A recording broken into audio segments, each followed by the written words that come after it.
Wednesday, March 11th, 2026. AGNDD Intel Report topic. Why it's so hard to get oil through the Strait of Hormuz right now. Please pardon any visual and informational inaccuracies in this partially AI-generated article-based video. Why it's so hard to get oil through the Strait of Hormuz right now. The U.S. said it had destroyed 16 Iranian mine-laying ships amid fears Tehran could deploy hundreds of mines to effectively booby-trap the critical shipping lane. March 11th, 2026, 1:30 p.m. EDT, by Alexander Smith and Mithil Agarwal. 3 ships were attacked in the Strait of Hormuz on Wednesday, a British Navy-run monitoring service said, the latest in a flurry of attacks on the vital oil choke point. As Iran targets ships with missiles and drones, even attempting to navigate the strategic waterway is currently unthinkable, with alarming ramifications for the global economy. We will not allow even 1 liter of oil to pass through the Strait of Hormuz for the benefit of the U.S. and its allies, an Iranian Armed Forces spokesperson said on Wednesday, according to Iranian state broadcaster IRIB. Get ready for oil to be $200 a barrel, Iran warned, while the International Energy Agency said that 400 million barrels of oil would be released from emergency reserves in an effort to stabilize the market. President Donald Trump said on Wednesday that the United States had destroyed 28 ships capable of laying mines, amid fears Tehran could deploy hundreds of mines to effectively booby-trap the shipping lane, all but guaranteeing longer-term disruption. Meanwhile, captains and shipowners must also grapple with a web of legal, insurance, and brokerage concerns, meaning most have little choice but to try and wait out the crisis. The constraint is not just physical danger, it's that the financial infrastructure that enables global shipping is temporarily breaking down, said Claire Youngman, Director of Maritime Risk and Intelligence at Vortexa, a London-based company that tracks energy and cargo shipping globally. Just 30 miles wide, the strait is challenging to pass through even in peacetime, with a narrow shipping lane overlooked by a large stretch of Iran's coastline, giving the country plenty of opportunity to attack ships. Like the Suez Canal blockage in 2021, or the Baltimore's Francis Scott Key Bridge collapse in 2024, the conflict has exposed the otherwise quiet machinery of global trade and its vital, yet fragile role in the daily life of billions.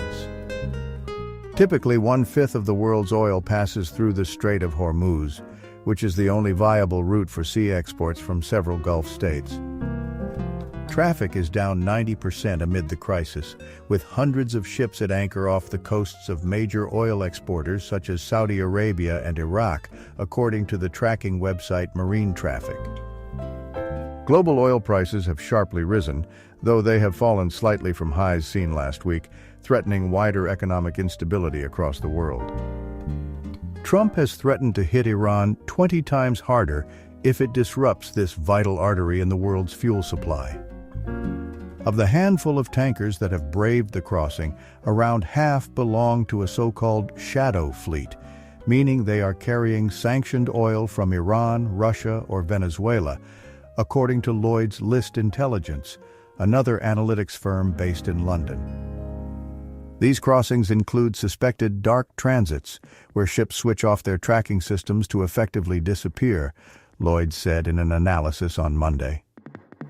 On Wednesday, the United Kingdom Maritime Trade Organization, a monitoring service run by the British Navy, reported that a cargo vessel has been hit by an unknown projectile 11 nautical miles north of Oman.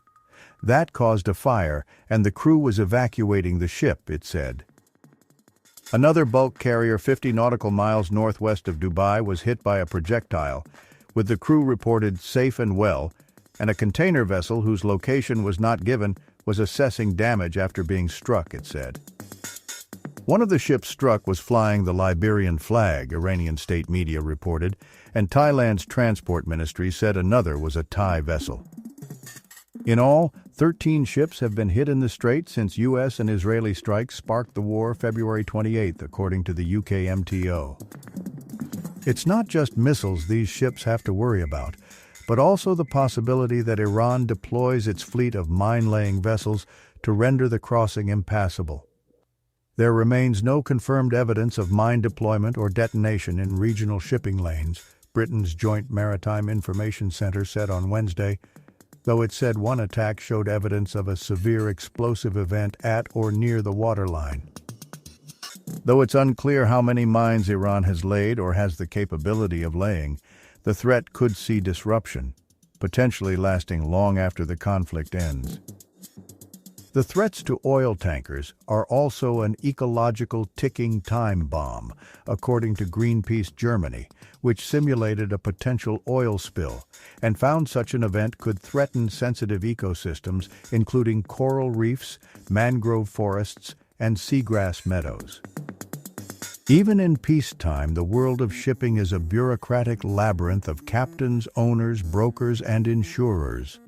When war breaks out, many insurers trigger what are known as standard war risk cancellation clauses, according to Jungmann at Vortexa. These clauses allow insurers to withdraw coverage on short notice when an area becomes an active conflict zone, she said.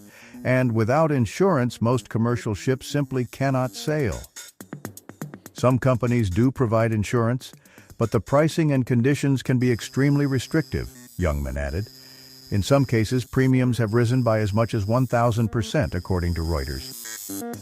For any voyage, the ship's owners have to green-light the route first.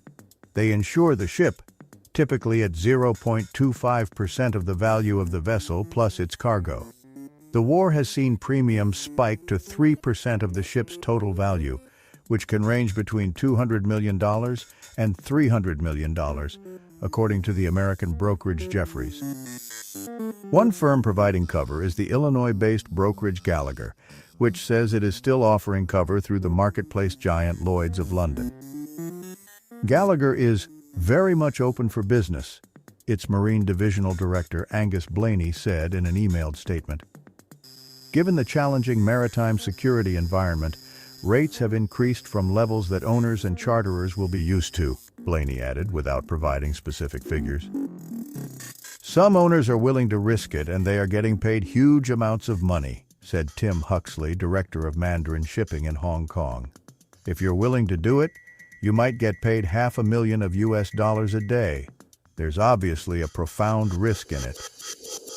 Both the US and France have suggested they could escort vessels. But doing that for every commercial vessel moving through the strait would require a very large and sustained naval presence, Jungmann said, and they would not be immune to mines and drones. Even if ship owners green-light the route and manage to get insurance, the crews have the right to refuse to go into a war zone, said Captain Pradeep Chawla, a veteran mariner and an expert in maritime safety based in Hong Kong. Seafarers have been caught in the middle of this conflict, Chawla said. It's in times like these that one realizes without seafarers, countries would not get their oil or food. Alexander Smith is a senior reporter for NBC News Digital based in London. Mithil Agarwal is a Hong Kong-based reporter-producer for NBC News. Reuters contributed. Thank you for watching this AGNDD Intelli Report, dear viewers. Please like, subscribe, and click the bell button to get notified during new uploads. And make sure to tune in next time. Stay safe and healthy. Cheers!